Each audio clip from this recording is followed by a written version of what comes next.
Bonjour à toutes et à tous et bienvenue dans cette troisième édition du PJT. Alors aujourd'hui et à quelques jours de l'ouverture du Salon international de l'agriculture, j'ai souhaité en direct de Bruxelles, du Parlement européen, que nous parlions de questions agricoles, que nous évoquions tous les sujets qui vous interrogent, tous les sujets qui font et qui vont faire dans les jours et dans les semaines qui viennent l'actualité. Il y a un an, quasiment jour pour jour, la France voyait une crise agricole sans précédent traverser l'ensemble de ses territoires.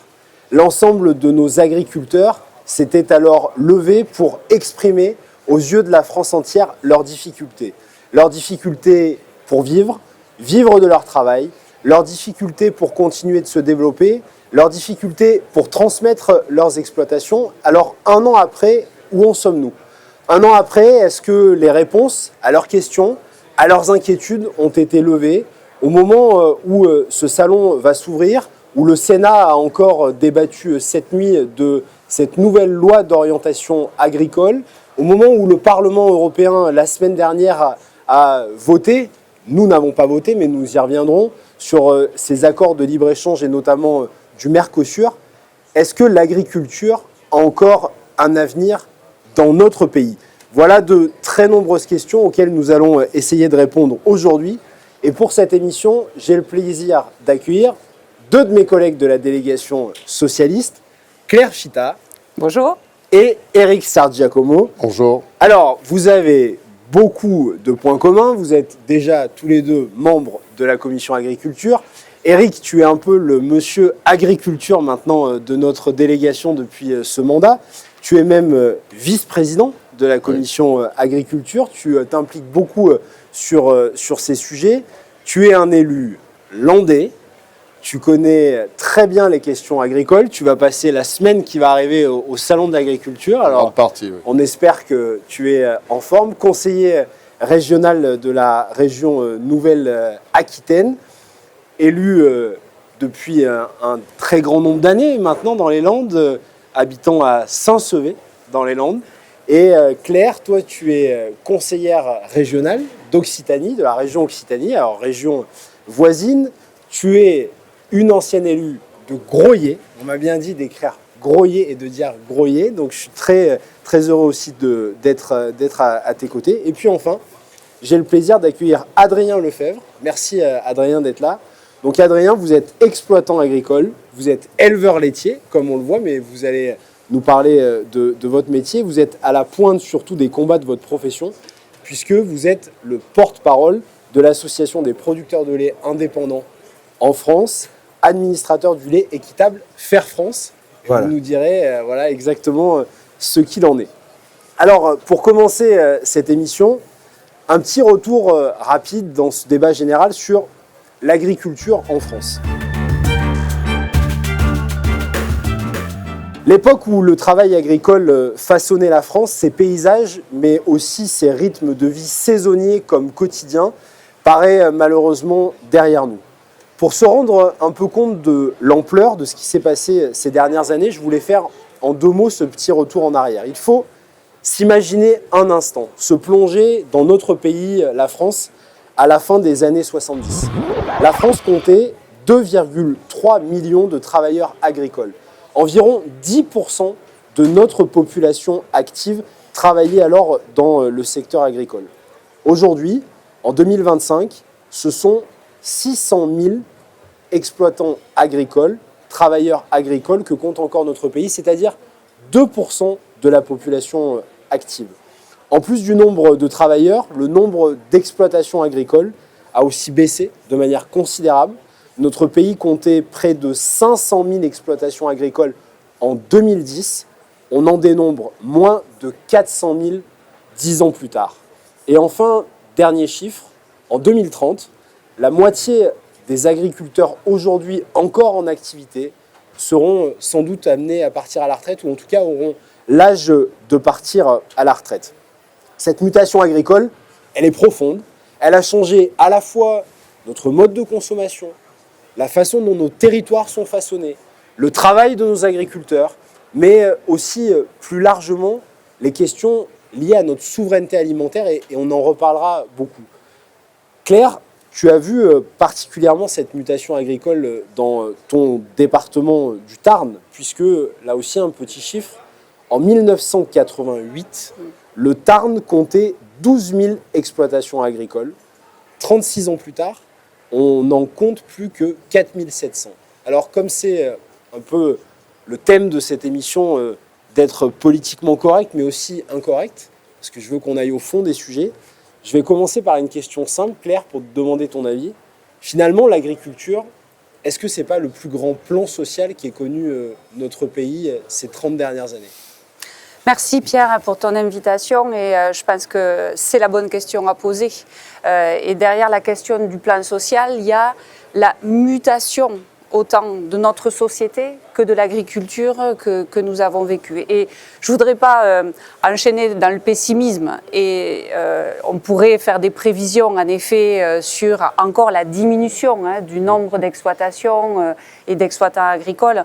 Moi je voudrais insister du coup sur l'enjeu qui est le renouvellement des générations sur l'ensemble de nos territoires. Et je pense que quand on parle d'agriculture, on parle de femmes et d'hommes, on parle de territoires, tu l'as dit, de départements et je pense de régions. On parle de PAC, bien sûr, avec une politique agricole commune au niveau européen, mais l'ensemble des régions, et Eric est aussi bien placé pour le savoir, ont un rôle particulier sur le renouvellement de ces générations. Nous avons, les régions, cette responsabilité d'accompagner ce renouvellement des générations. Et en région Occitanie, ça fait partie, bien entendu, des priorités, et nous sommes l'une des régions où il y a le meilleur taux de renouvellement. Ce n'est pas suffisant, on est d'accord. Vous voyez, on est à 2100 installations par an. Donc c'est vraiment important, mais il y a quand même encore 4 départs sur 10 qui ne sont pas remplacés. Et comment on fait pour en faire une priorité? Je pense que là aussi, c'est les solutions qu'il faut que nous arrivions à porter.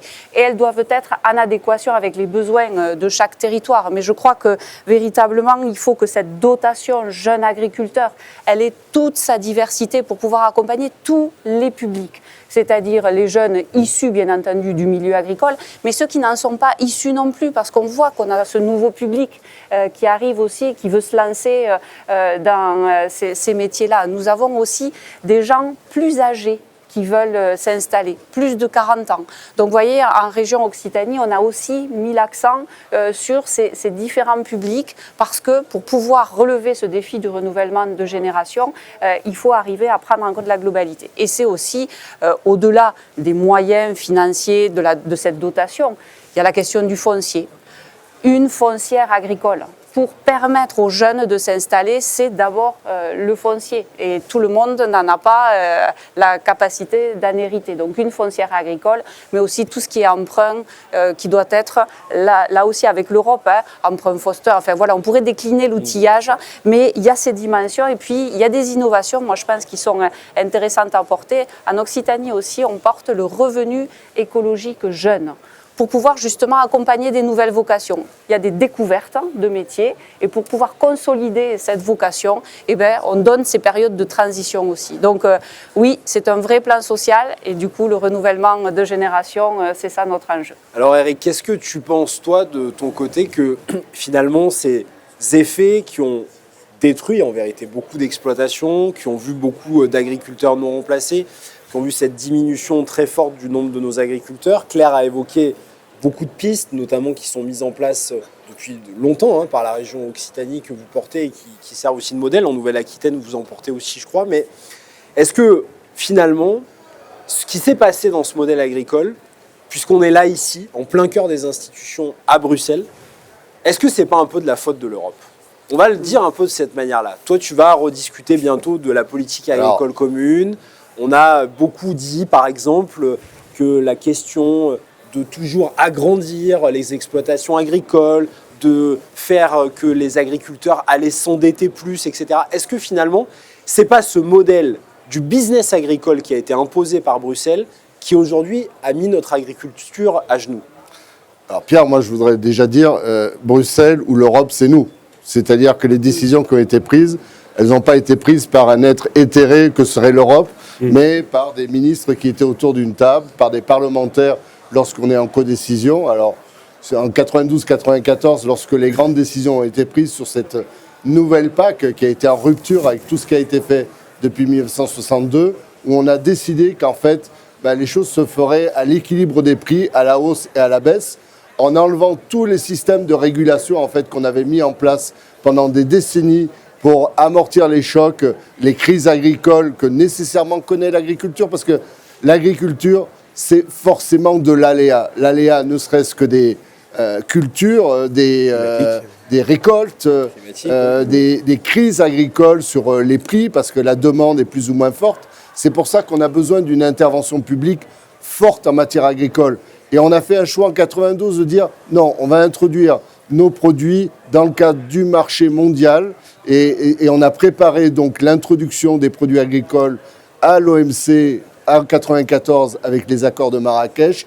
Et à partir de ce moment-là, on a détricoté tous les systèmes de régulation que l'on avait, et notamment avec un règlement qui s'appelle l'Organisation commune de marché, qui est la partie réglementaire de la PAC, OCM, pour les intimes.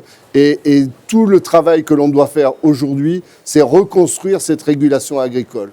Donc c'est d'ailleurs un des objets qui a été pointé lors du dialogue stratégique qu'a mis en place la Commission en fin d'année dernière pour dire, en demandant aux parties prenantes, mais comment vous voyez l'agriculture de demain? Et tous les acteurs se sont dit, mais il faut qu'on retravaille sur des systèmes de régulation parce qu'on ne peut pas simplement laisser aux acteurs du marché le soin de réguler le marché agricole parce que sinon on ouvre la porte à la spéculation, à l'inflation, à des produits de basse qualité et à une inflation des prix qui va augmenter la précarité alimentaire. Et c'est tout ce système-là en fait qu'il faut déconstruire.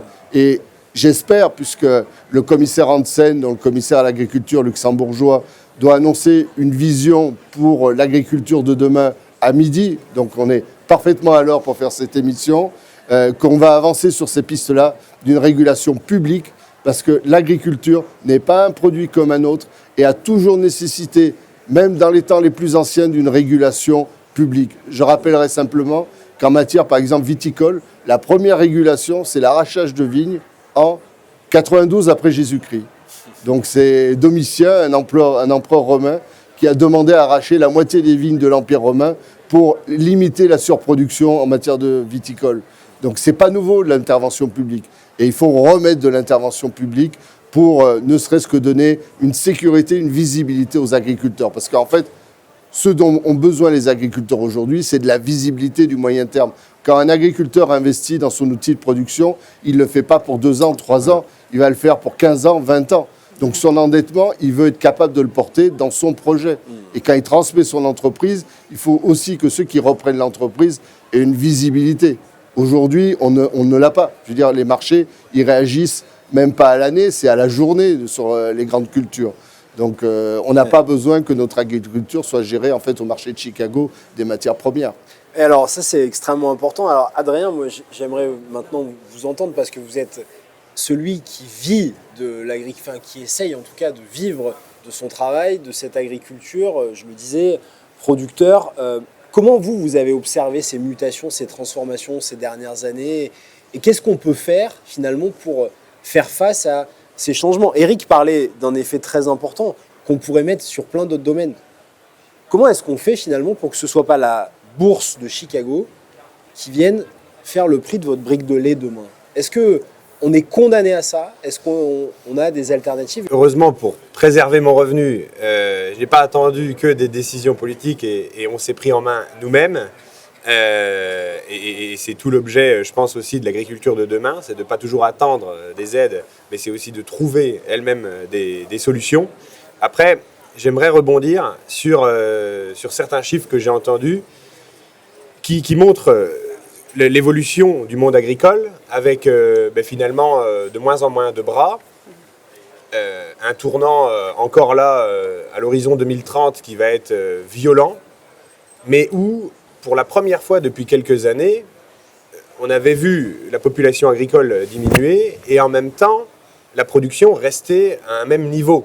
Donc, on était quand même une force exportatrice, on était quand même présent et ça aussi est en train de changer. Moi, dans le cas de la production laitière, L'horizon qu'on nous a donné dernièrement, c'est 2028, où la France et l'Union européenne, la balance commerciale va devenir déficitaire. C'est-à-dire qu'on va devoir importer plus que ce qu'on exportait. Dire que dans les années 2010, on exportait 13%.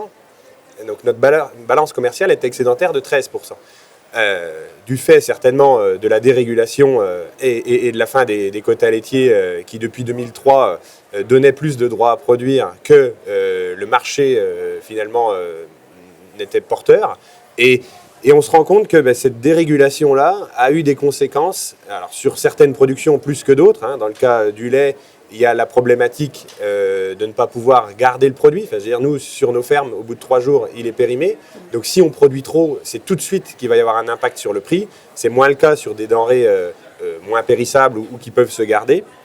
Mais on se rend compte que notre souveraineté alimentaire, c'est quand même un mot, une expression à la mode ces dernières années, même si elle a plusieurs significations, là, elle arrive à mal dans les prochaines années. Et moi, ça me fait peur, parce qu'on est quand même, en Europe, en France, des pays où la gastronomie, c'est quand même crucial, où on a des savoir-faire qui sont voilà, de l'excellence et reconnus mondialement, et où, sans la production à proximité, eh bien, on a toute une chaîne de valeur qui peut être amenée à être perdue. Et ça me froisse un petit peu. Et je vois moi, j'ai 34 ans, hein, je suis éleveur dans le département des Ardennes. Dans les Ardennes, je ne l'ai pas dit, oui, pardon. Et ouais, ça faisait partie des choses que j'avais à rajouter. Éleveur dans les Ardennes. Dans le département des Ardennes, un département où au nord, il y a beaucoup d'élevage et au sud, de la grande culture. Et moi, je suis sur une entreprise agricole, parce que j'aime pas le mot exploitation, parce que j'ai pas l'impression d'exploiter. Moi, j'élève et je cultive. Et donc, une entreprise agricole à taille à peu près moyenne, hein, 60 vaches laitières, c'est quelque chose d'assez courant dans ma région. 200 hectares de polyculture élevage, où on est 4 à travailler, donc ça fait 50 hectares par personne. Et je trouve que c'est plutôt bien équilibré, notre modèle, même si c'est un modèle qui disparaît avec la spécialisation. Aujourd'hui, on a vu sur les 20 dernières années des fermes devenir toujours plus grosses et spécialisées dans le domaine porcin, dans le domaine laitier, dans le domaine céréalier. Et on se rend compte que d'un point de vue carbone, c'est pas toujours la bonne solution. D'un point de vue économie circulaire, quand moi, le fumier de mes vaches retourne sur mes cultures dans un rayon de 7 km et va reproduire l'alimentation en partie de mes vaches et des cultures comme du blé ou du maïs à vocation nourricière ou exportatrice, ça reste des choses beaucoup plus peut-être logiques, mais qui se perdent. Et la principale problématique, au-delà de la perte de production qui commence à se voir depuis, je dirais, 3 à 4 ans, c'est aussi la transmission en valeur de nos entreprises. Parce que quand on voit que moitié des producteurs vont prendre leur retraite d'ici 2030, et nous, dans le lait, on est à 57 ans de moyenne d'âge, hein, donc on est complètement dedans. Moi, je ne me vois pas que d'ici 10 ans, je fasse le double de la production actuelle. On est arrivé aussi à un seuil humain, un petit peu de capacité et on ne pourra pas produire ce que tous les gens qui vont arrêter faisaient, quoi. Et donc certes, il y a la robotisation, certes, il y a un agrandissement qui est indéniable, et de toute façon, ça a déjà été le cas dans le rétroviseur, et ça sera encore le cas dans les prochaines années. Mais la question cruciale, ça va être la transmission de ces fermes-là. Parce que moi, je suis en train de racheter actuellement la ferme de mes parents. Je m'endette, comme l'a dit Eric, sur une vingtaine d'années. Donc 20 ans, 34 ans, ça m'emmène à 54. Hein. Et je me rends compte que c'est une ferme modeste. Qu'est-ce que ça sera avec une ferme qui devra être le double dans 10 ans? Comment les jeunes de demain vont financer ça et comment ça va être pour eux aussi, après l'épreuve, de le transmettre? C'est pour ça que garder des bras dans l'agriculture, c'est primordial. Et du coup, garder de l'envie de produire. Parce que c'est aussi ça qui dégoûte, à un moment donné, quand ça devient trop gros, trop compliqué à gérer. Certains pointent du doigt les papiers et l'administratif qui va avec. Mais le vrai problème, il est surtout que on n'arrive plus à suivre. Il n'y a que 24 heures dans une journée, il n'y a que 7 jours dans la semaine. Et que il faut qu'on reste quand même sur une forme de taille humaine si on veut encore transmettre et produire demain. Oui, mais alors justement, ça c'est un point qui est extrêmement important, qu'on a un peu évoqué et qui a beaucoup façonné nous. On a été tous les trois élus locaux, on l'est encore. C'est un point qui... Moi, je suis conseiller départemental de la Drôme. Et dans mon canton, dans le canton de Saint-Vallier, dans la Drôme, ça a été un point qui a été très crispant dans la fin des années 2000, notamment sur la question, par exemple, du remembrement. Quand on a fait toute la politique de remembrement agricole à l'époque. Aujourd'hui, on voit, et c'est ce que vous venez de dire à l'instant, qu'on a des fermes, qu'on a des entreprises agricoles qui sont de plus en plus grandes et qui poussent à devenir de plus en plus grandes. Et en réalité, c'est très compliqué pour les agriculteurs de faire tourner ces modèles-là, d'investir, ça coûte beaucoup d'argent, etc.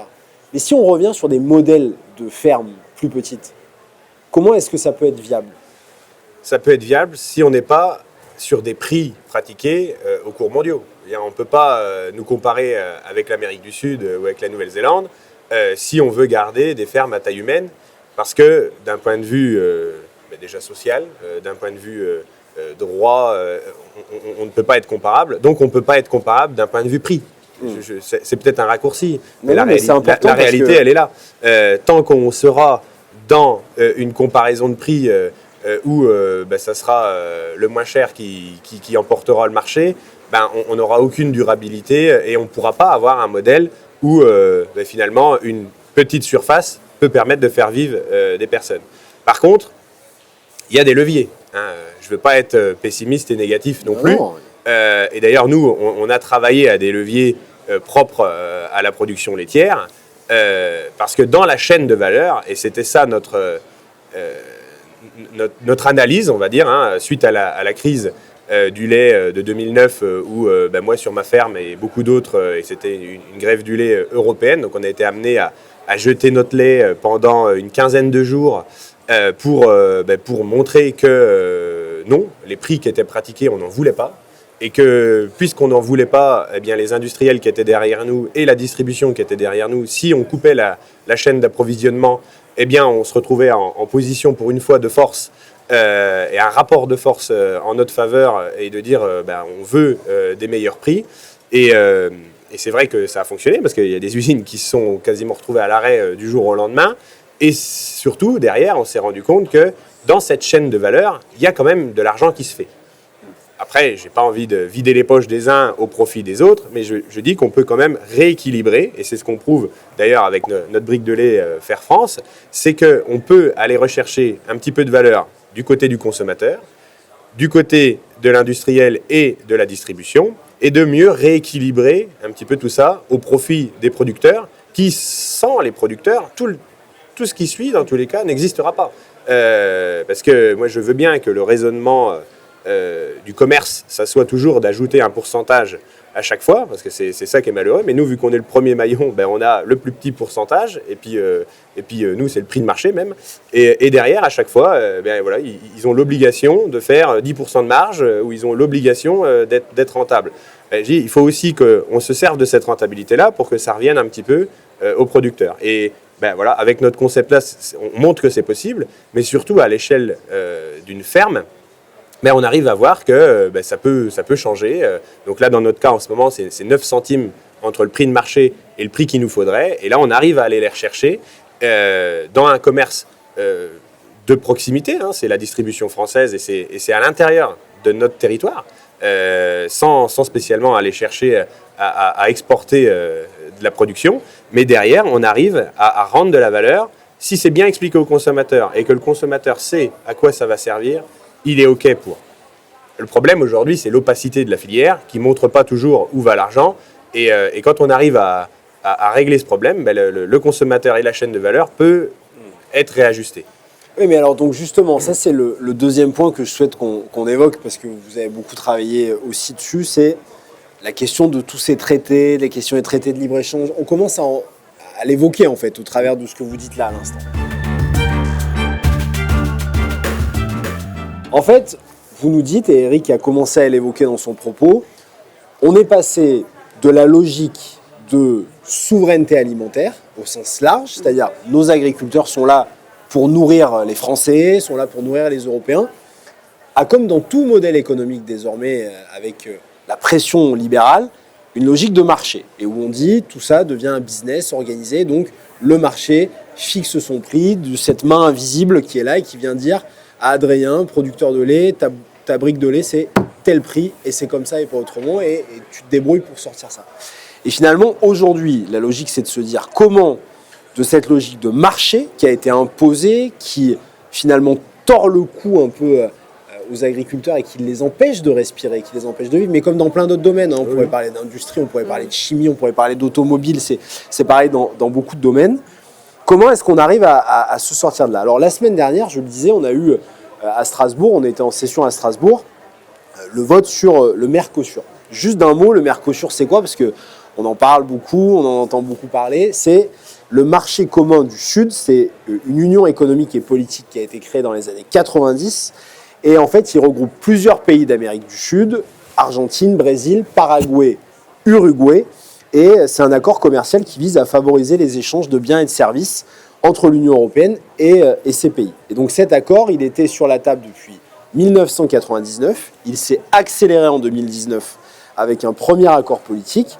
Et l'objectif qui est affiché, c'est de créer un marché de 780 millions de consommateurs. S'il était signé, il supprimerait 90% des droits de douane actuellement imposés sur les échanges, ce qui est évalué à environ 135 milliards d'euros par an.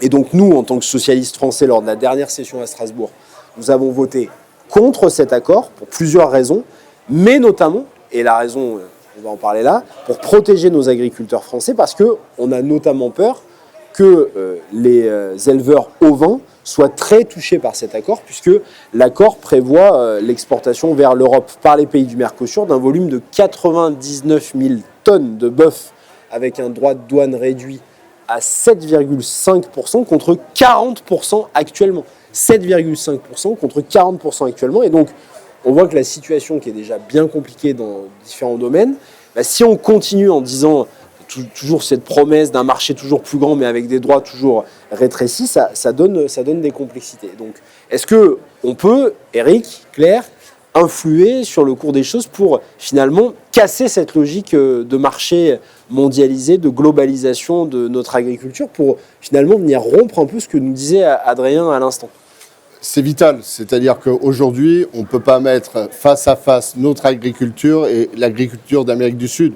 Et d'ailleurs, j'ai envie de dire, ce n'est pas tellement l'agriculture d'Amérique du Sud et de ces 5 pays, parce qu'il faut rajouter la Bolivie, mais en fait, c'est quelques grandes firmes internationales qui sont de part et d'autre de l'Atlantique, qui vont représenter 90% de ces exportations et de ces importations. En fait, c'est 5% de l'agriculture d'Amérique latine qui est concernée. Et si on pose la question, la plupart des paysans d'Amérique latine, ils sont contre le Mercosur aussi, parce qu'ils sentent bien que ça va déstabiliser. Aujourd'hui, on importe déjà 200 000 tonnes de viande bovine d'Amérique latine. Donc, il y a un effet cumulatif, surtout et sous effectivement des droits de douane relativement importants. Mais il y a un effet cumulatif de tous les accords de commerce internationaux. On a parlé de la Nouvelle-Zélande, ça a un impact.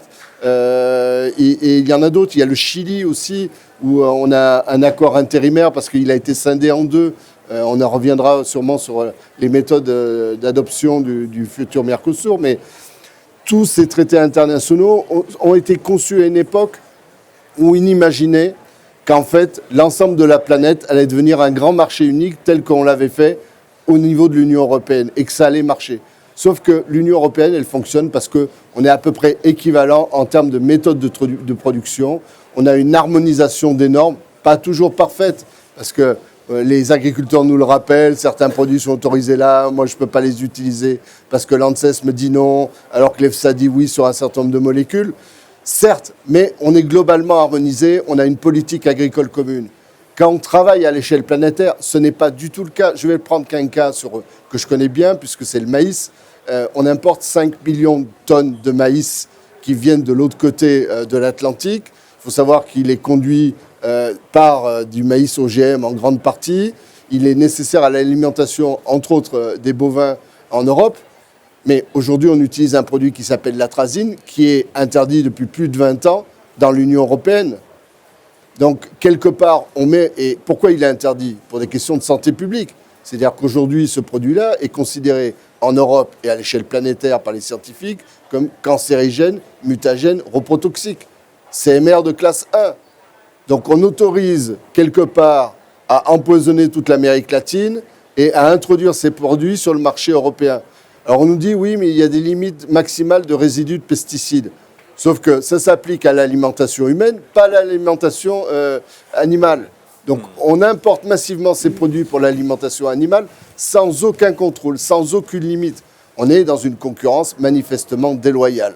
Donc on ne peut pas mettre face à face, et c'est pour ça que moi j'exige qu'en fait il y ait une conformité de ces produits-là et pas simplement des équivalences. C'est-à-dire dire les règles d'Amérique du Sud sont équivalentes aux règles européennes. Ben non, ça ne tient pas une seule seconde la route. Et d'ailleurs certains ont tendance à dire que le Mercosur c'est bagnole contre bœuf. C'est un peu inexact parce que même pour les bagnoles, il ne sera pas efficace parce que la plupart de l'industrie automobile aujourd'hui ont des usines en Amérique latine. D'ailleurs, la plus grande usine aujourd'hui qui est en train de se construire, c'est une usine de véhicules électriques des Chinois, de Bird, la grande marque qu'on essaye d'interdire, dont on essaye d'interdire les importations en Europe. Elle va produire 150 000 véhicules électriques à partir de 2025 au Brésil. Et que je sache, la Chine n'a signé aucun accord de libre-échange avec ces pays-là. Et elle est ultra présente sur ces pays-là. C'est la puissance dominante en Amérique latine. Ils ont sorti les Américains. Et nous, on croit qu'avec un bout de papier, on va réussir à faire notre place dans ce continent. Oui, c'est toujours la naïveté européenne, on y reviendra. Et on reparlera après aussi de la partie que tu as un peu évoquée sur l'équité, les clauses miroirs, etc. Claire, comment tu vois ces accords de libre-échange, ce Mercosur, ce débat finalement qui a été très escamoté, hein, parce qu'on a vu, c'est démocratiquement assez incroyable ce qui s'est passé. C'est-à-dire qu'on fait passer comme ça, un peu en loose day, cet accord sans avoir un véritable débat sur le fond pour imposer un modèle éco. Est-ce qu'on a des contre-propositions, un modèle alternatif à porter? Comment tu ressens ça? Je pense que ce qu'il faut entendre, c'est les arguments de la Commission européenne, parce qu'en effet, on est tous opposés au Mercosur, on est tous opposés à cette vision du libre-échange. Mais qu'est-ce qu'ils utilisent comme argument? L'argument principal, on est d'accord, c'est, ils nous disent on va gagner de la croissance, ça va nous permettre plus de prospérité pour l'Union européenne. Le chiffre qui est avancé, qui n'a rien à voir avec les propos avancés, c'est plus 0,1% de PIB, d'augmentation du PIB. C'est ridicule. Et on voit bien qu'à cet étiage-là, c'est complètement démontable en termes d'arguments. Ils nous disent, oui, tu l'as déjà évoqué, par exemple pour l'automobile, pour la filière automobile, on pourrait aller, j'ai repris le chiffre, jusqu'à augmenter de 114% nos exportations. Donc vers le Mercosur. De la même façon, la chimie, la pharmaceutique, plus 47% pour nos exportations. Voilà les chiffres annoncés, mais économiquement totalement démontables, qui n'ont pas d'incidence véritablement sur la prospérité de l'Union économique. Je ne reviendrai pas sur les arguments sur la santé qui sont essentiels et sur la solidarité entre les peuples. Voilà, la prospérité, c'est pour tous les continents, sans exception. Ensuite, je pense qu'il y a deux convictions à avancer. La première, c'est l'Union européenne, oui, c'est un marché de consommateurs. Et nous sommes d'ailleurs le premier marché au monde. Nous voulons que nous redevenions un continent de producteurs. Ça, je pense que c'est la première conviction à porter politiquement. Et donc, ça veut dire qu'il faut forcément protéger nos producteurs. D'où les alternatives. Et la deuxième conviction, parce que c'est important, c'est que ce libre-échange, on n'est pas contre les échanges, on a forcément besoin d'échanger. Mais ça doit être, puisque nous sommes le plus grand marché de consommateurs, un outil justement au service de la protection de nos producteurs, au service de notre souveraineté. On a bien vu pendant la crise sanitaire et encore aujourd'hui notre niveau de dépendance. Et c'est ce qui fragilise tous nos secteurs économiques. Mais il faut se le dire aussi, ce qui fragilise, c'est ce qui est fragilisé, et la cible, c'est notre modèle social et notre modèle démocratique. Quand on parle d'agriculture sur ces enjeux géopolitiques, c'est aussi la façon dont nous voyons la solidarité de notre modèle social, son financement bien entendu, mais aussi la façon dont nous concevons notre démocratie avec une liberté d'expression, mais aussi un profond respect des droits humains, de l'environnement, la conscience du changement climatique qui bien entendu influence particulièrement aussi nos politiques agricoles. Adrien, vous, le Mercosur, c'est pas sur la question du lait, c'est pas un traité qui va vous toucher directement, mais il y en a d'autres qui vous ont impacté. Comment vous voyez ce lien, ces politiques de traités de libre-échange qui sont imposées un peu au forceps avec les éléments qu'ont donné à la fois Claire et Eric? Alors, moi, de mon côté, je suis content que le Mercosur ait été quand même mis sur la table et débattu avec un peu toutes les professions et pour la première fois, un accord de libre-échange qui passait pas inaperçu. Parce que moi, pour suivre un petit peu le dossier depuis une quinzaine d'années, ça faisait un petit peu drôle de voir que des fois, nous, on se battait sur un plan national ou européen, et puis que de l'autre côté, il y avait des accords qui se passaient comme ça, mais qui en plus n'étaient pas connus du grand public. Donc là, ça a eu le mérite de mettre au moins le sujet devant tout le monde, et on se rend compte que ça soit en France, ailleurs en Europe, et même, tu l'as dit, Eric, en Amérique du Sud, ça fait débat. Donc on se dit, mais qui sont les vrais gagnants de ce truc? Moi, j'ai envie de ramener un petit peu ce que j'appelle communément le BSP au centre du truc. Et le BSP, c'est le bon sens paysan. Parce que, pour moi, c'est peut-être égoïste, mais je pense que l'alimentation doit être produite à proximité de la consommation. On ne peut pas, pour des produits de grande consommation, faire des trajets comme ça à des produits alimentaires. Je vais essayer de résumer le truc, mais là j'ai la brique de lait et c'est un bon exemple. Ouais, c'est un bon exemple. Pour nous en Europe, en gros, c'est 1 litre, 1 kilo, 1 euro de valeur. Je veux dire, c'est des moyens de transport. C'est des moyens énormes pour finalement très peu de valeur au bout.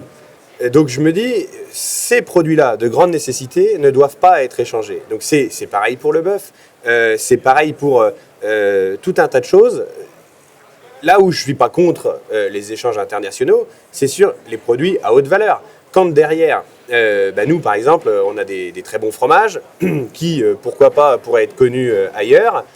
Comme aussi en Amérique du Sud, je pense, ils ont des très bonnes choses à nous faire découvrir et des savoir-faire qui sont les leurs sur ces produits-là. Je n'ai pas de problème à ce qu'il y ait des échanges parce que c'est la culture et ça permet de tirer vers le haut finalement la production, les produits alimentaires et l'alimentation en général et de faire découvrir des belles choses. Le problème, c'est que là, on va se battre sur des produits qu'on sait très bien faire chez nous et qu'on sait même mieux faire.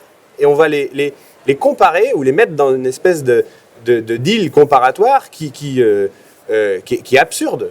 Parce qu'on va comparer des choux et des navets, finalement. Ça n'a rien à voir.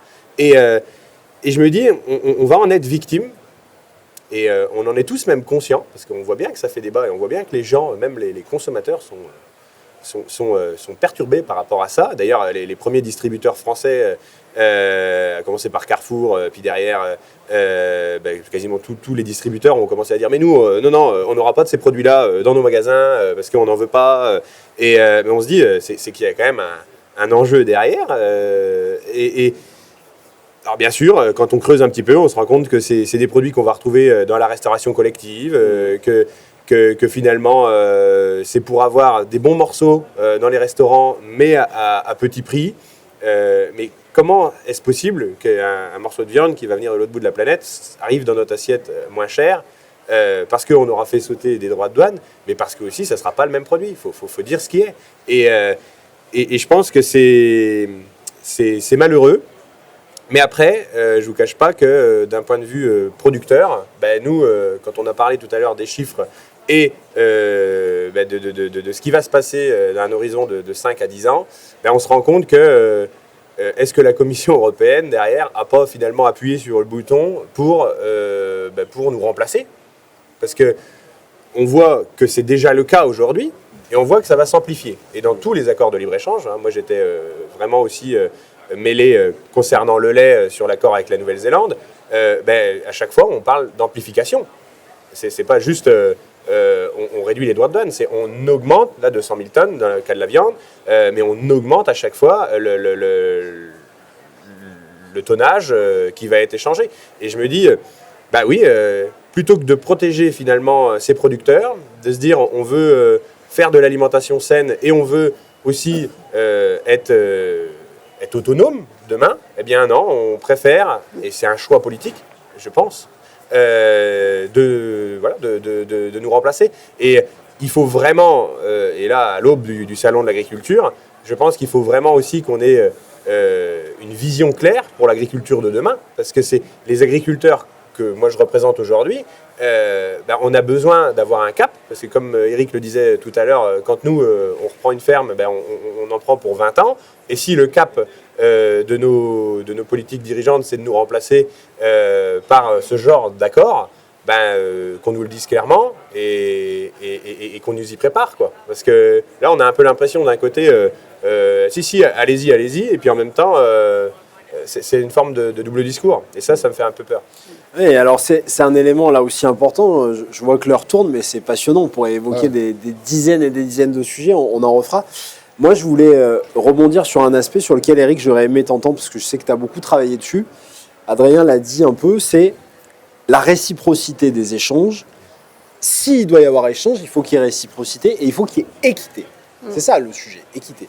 Si on veut acheter des produits à l'autre bout du monde, il faut que la production soit la même à l'autre bout du monde que chez nous. Et c'est un débat qui avait beaucoup été mis sur le devant de la scène l'année dernière pendant la crise agricole, qui va revenir au moment du salon. C'est ces fameuses clauses miroirs, ces fameuses équités entre produits. On en est où de ça, Eric ? Alors, il existe une clause miroir, qui est celle de l'élevage sans antibiotiques de croissance. Et d'ailleurs, la Commission fait un certain nombre d'audits au Canada et au Brésil, dont un s'est révélé catastrophique au Brésil. Oui. Et du coup, le Brésil a stoppé les exportations de viande bovine, puisque il était évident qu'elle utilisait des antibiotiques de croissance. C'est la seule qui existe. Nous, on souhaite que sur tous les produits, sur toutes les normes qu'on impose à nos agriculteurs, il y ait réciprocité par rapport aux conditions de production. Parce que la Commission joue sur une ambiguïté. Elle dit, sur les règles d'importation, on sera strict. Mais en fait, c'est les règles de production qui nous intéressent. Et quand je parlais de l'atrazine, les produits qu'on interdit en Europe, il faut que les produits que l'on importe en Europe ne soient pas contaminés et n'aient pas été obtenus de façon différente de celle que nous, on produit. Donc il faut qu'on établisse ce rapport de force. En fait, si je devais résumer, la clause miroir, c'est le fait d'établir un rapport de force dans le commerce. Le commerce, il n'est pas libre, on le sait tous. Lorsque l'on commerce, il y a un acheteur, il y a un vendeur. Et il faut rééquilibrer aujourd'hui la relation entre l'acheteur et le vendeur. C'est pour ça qu'on a besoin de cette clause de réciprocité. Il faut un cahier des charges par rapport aux produits qu'on importe. Il faut un certificat de conformité. Et il faut que cette conformité, en fait, elle soit attestée par un acteur qui soit extérieur, indépendant et validé par l'Union européenne. C'est ce travail-là qu'il faut faire. Je vais prendre qu'un exemple sur la production bovine. La traçabilité, nous, elle est à la bête. Tout le monde connaît les anneaux qui sont sur les bovins dans les champs. On voit tous les petites bagues. En Amérique du Sud, je prends le Brésil, la traçabilité, elle est au lot.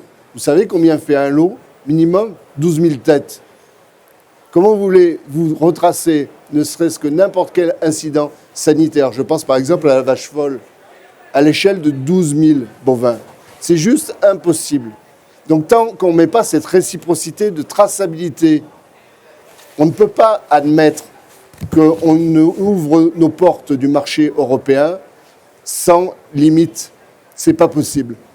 Donc c'est un élément essentiel et on doit protéger nos agriculteurs parce que nos agriculteurs, on a parlé effectivement du projet européen. Je ne pense pas qu'il y ait une volonté de supprimer l'agriculture parce qu'on exporte quand même en valeur nette 70 milliards de plus qu'on importe à l'échelle européenne. C'est important pour le budget européen, c'est important pour l'équilibre des finances publiques européennes, ce que l'agriculture entraîne en termes de valeur ajoutée. Mais ce que je ne veux pas, c'est de faire croire qu'on va réindustrialiser l'Europe en démembrant l'agriculture européenne. Ouais. Or, on a raté le pas de la réindustrialisation parce que justement, on a fait faire à l'autre bout de la planète des produits que l'on consomme ici.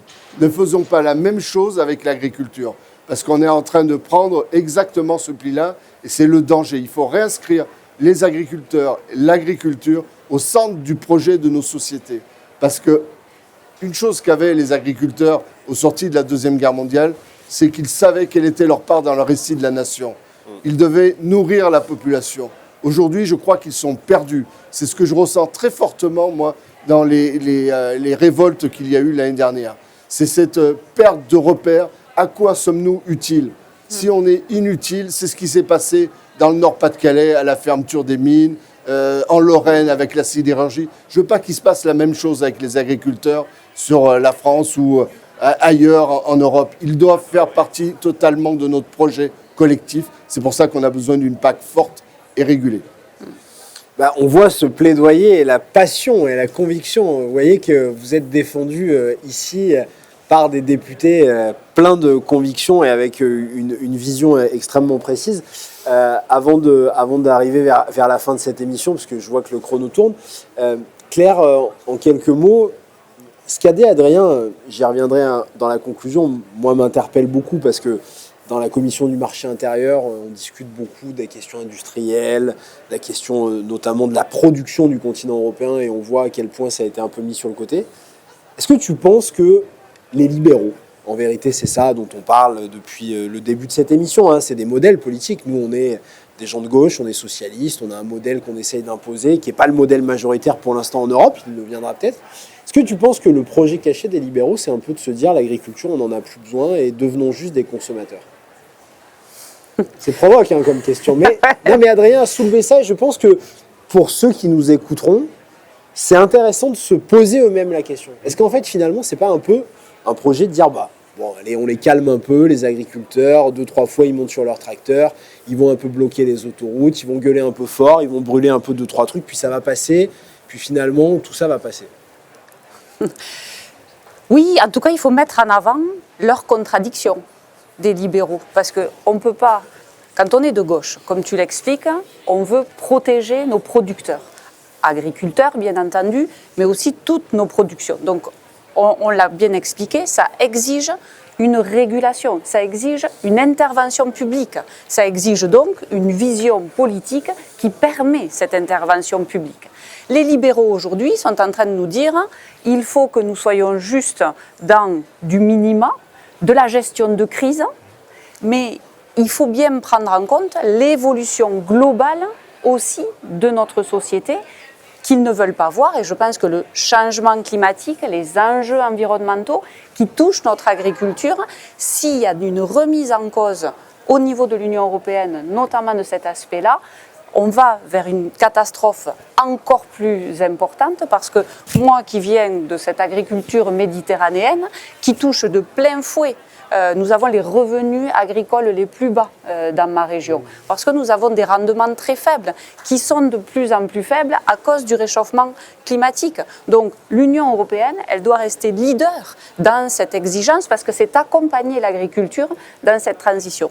Donc les libéraux, la droite, il faut qu'elle prenne ses responsabilités. Soit elle veut protéger les producteurs et donc elle doit garantir cette intervention publique pour les protéger, soit on revient au dogme du libre-échange sans aucune réciprocité, sans prendre en compte cette concurrence déloyale.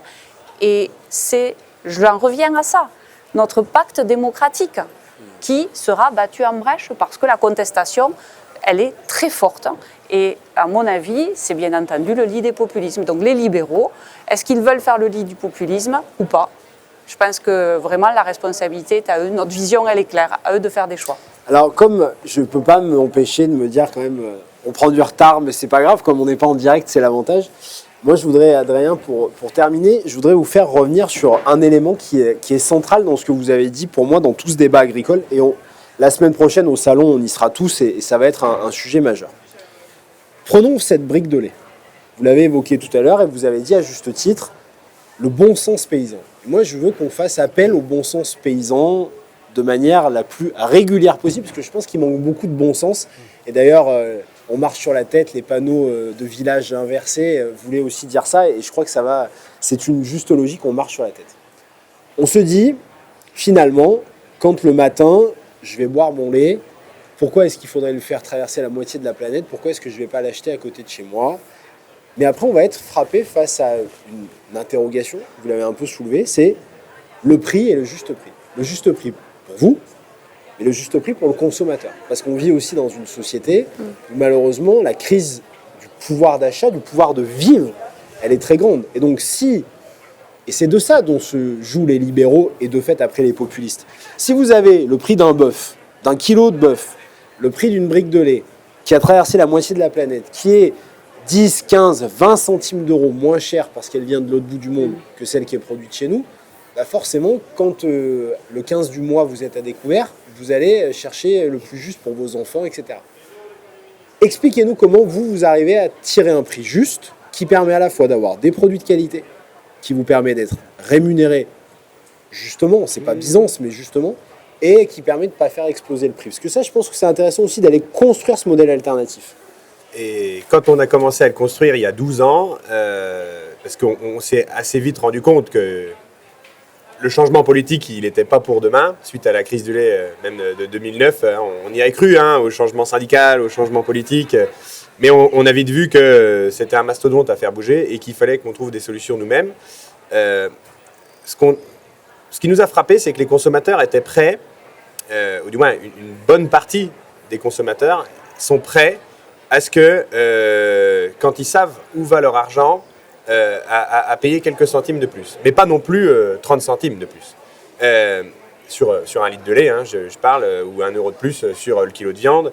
Il y a aussi des limites. Et ça, je suis complètement d'accord. Et c'est pour ça que quand on a raisonné notre prix équitable, il était équitable du producteur au consommateur. Ce qu'on voulait, c'était que chaque maillon gagne en fonction de son coût de production, c'est-à-dire que chacun ait une marge honorable, qui puisse faire vivre ses salariés et qui puisse investir, mais pas spécialement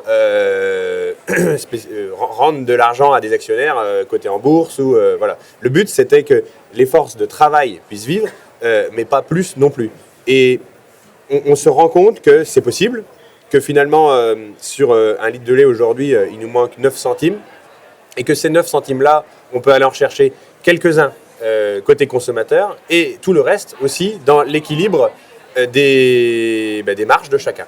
Et globalement, c'est une démonstration positive, parce que si il y a 12 ans, c'était quand même une utopie, ou du moins une envie qu'on avait, aujourd'hui, c'est une démonstration. Et c'est une démonstration qui est pas la seule. Je veux dire, on a aujourd'hui beaucoup de marques qui existent et qui sont parties sur cette idéologie-là de mieux rémunérer. Dans des marchés, il faut quand même le dire aussi, on est parti sur une brique de lait. La brique de lait aujourd'hui en France, c'est un marché en régression. Les habitudes alimentaires évoluent légèrement, et dans un marché en régression, on arrive avec un produit légèrement plus cher et surtout mieux équilibré, parce qu'il y a aussi l'aspect qualité qu'on pourrait développer. On arrive à progresser dans un marché comme ça. Donc c'est que c'est possible et c'est qu'il y a une place. Après, voilà, il faut faire beaucoup de pédagogie. C'est pour ça que nous, dans notre façon de faire, on va expliquer ça au consommateur. On va dans les magasins, on va au devant du consommateur pour lui expliquer que derrière, finalement, les produits qu'il achète, il y a des fois pas beaucoup d'écart de prix et il y a surtout des grandes différences pour le producteur. Et force est de constater que sur certains produits qui sont des produits d'appel, c'est des fois un petit peu juste, mais sur d'autres produits où il y a des marges aussi abusives. Moi, je l'ai vu dans le cas des produits biologiques.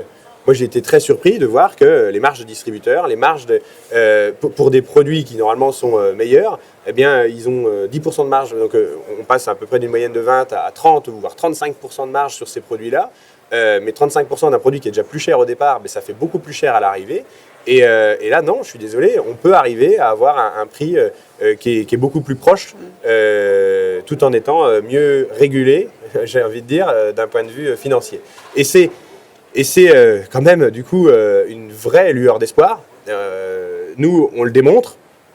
Et on le voulait parce que au départ, Faire France, c'était une démonstration économique, hein, parce que nos politiques et nos syndicats ne pensaient pas qu'on pouvait le faire.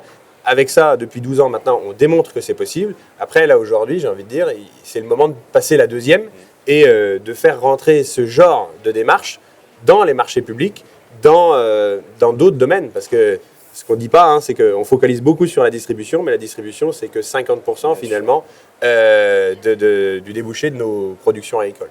Passer la deuxième, justement, c'est pour ça qu'on est là, c'est pour ça qu'on construit ce mandat. Merci en tout cas, Adrien, de toutes ces explications. Merci de ce témoignage. Merci aussi de l'engagement que vous mettez. On se retrouve la semaine prochaine au Salon de l'Agriculture. Merci Claire pour les éclairages que tu nous as apportés. Merci Eric pour aussi toutes ces précisions et tout ce débat. Je suis très heureux qu'on ait pu faire ce temps d'émission. C'est passé beaucoup trop vite. On aurait pu en faire encore plus longtemps. Et là où je suis très heureux et très content, c'est qu'en 55 minutes d'émission, on n'a pas parlé de normes, on n'a pas parlé de réglementation, on n'a pas expliqué que ce qui mettait à mal l'agriculture, c'était finalement la transition écologique. Claire a abordé le sujet de la nécessaire transition écologique dans notre modèle agricole.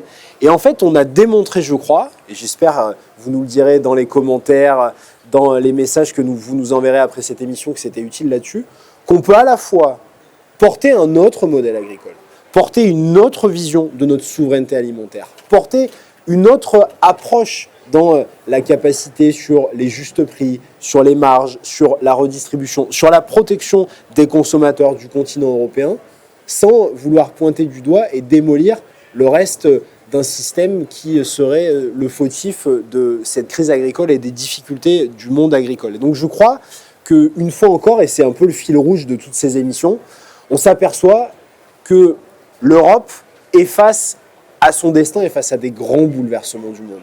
On voit qu'on doit enfin reprendre le contrôle de notre marché, le contrôle de notre économie, le contrôle du modèle qu'on veut porter, en disant qu'on est finalement face à un grand moment politique qui va devoir amener des décisions extrêmement grandes. Est-ce que nous voulons définitivement être un continent passif, un continent de consommateurs, un continent qui n'a plus aucune capacité ni dans sa production agricole, ni dans la modélisation de ses territoires, ni dans la production industrielle, ni dans sa capacité de souveraineté dans tous les aspects de la vie, que ce soit sur la santé jusqu'à nos services publics? Est-ce qu'on va être dépendant de puissances étrangères qui, elles, continuent d'investir massivement un peu partout? Ou est-ce qu'on veut imposer finalement un modèle où on peut à nouveau produire chez nous? On peut avoir un modèle agricole qui est équilibré, un modèle industriel qui produit, un modèle de souveraineté économique qui permet à l'Europe de rayonner plus largement dans cette compétition du monde face à laquelle nous sommes aujourd'hui. Et je crois que c'est tout l'enjeu des mois et des années qui viennent et c'est le combat qu'on portera ici. Donc merci à tous de votre présence, merci de votre fidélité pour avoir suivi cette émission et n'hésitez pas à liker, à partager et à nous mettre des commentaires. À très bientôt.